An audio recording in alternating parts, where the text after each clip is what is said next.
Hello students and parents. मैं director Andrew Mathias, commerce academy का। आज पेरेंट्स, मेरा उद्देश्य आप लोगों से बात करने का ये है कि जो बच्चे कॉम्पिटिटिव की तैयारी करना चाहते हैं, फॉर एग्जांपल सीए, सीएस या क्लैट की तैयारी कर रहे हैं, या जो माइंडसेट बना चुके हैं आफ्टर 10th क्लास की उनको ये एग्ज़ाम्स क्लियर करना है, तो उनके लिए मैं एक रिक्वेस्ट करना चाहूँगा कि इस कॉम्पिटिटिव एग्ज़ाम्स को निकालने के लिए आपके पास डेडिकेशन और डिवोशन बहुत ज़रूरी है ना। आपको इसके प्रति डेडिकेट और डिवोटेड होना पड़ेगा। पेरेंट्स, मैं चाहता हूँ कि आपके बच्चे, आप उन्हें ये कॉम्पिटिटिव के बारे में पहले तो ये क्लियर करें कि जो बच्चा डिवोटेड है, जिसमें लगन है करने की, मेहनत करने की लगन है, वो क्रैक कर सकता है।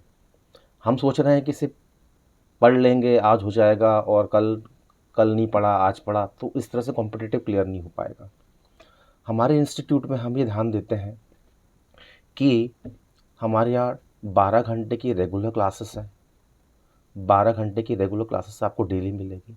शेड्यूल से बच्चे टाइम पर आते हैं, शेड्यूल से बच्चे की छुट्टी होती है, बीच में उनको ब्रेक्स मिलता है।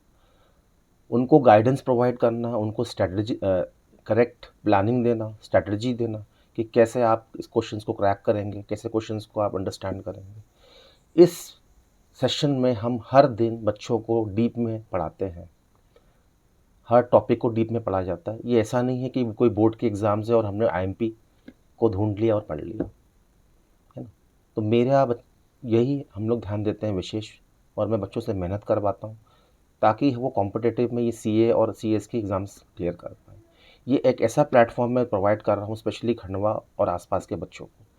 तो पेरेंट्स, मेरी यही रिक्वेस्ट है कि जब भी आप कोई कोचिंग इंस्टीट्यूट देखें तो उसकी एनालिसिस करें कि वो किस तरह से बच्चों को पढ़ा रहे हैं, कितना समय दे पा रहे हैं, कितनी मेहनत करवा रहे हैं। कभी वो ऑफलाइन क्लासेस जा रहा है तो आप उनसे प्लीज़ मोबाइल से दूर रखें। ऑनलाइन क्लासेस पढ़ रहा है तो ये देखें कि वो कितना डिवोटेड है ना। हर बच्चे ऑनलाइन क्लास नहीं पढ़ पाते। आई होप आपको ये मेरी बातें पेरेंट्स समझ में आई होगी।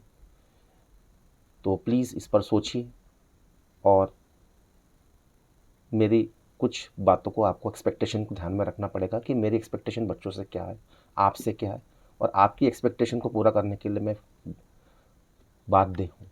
Thank you.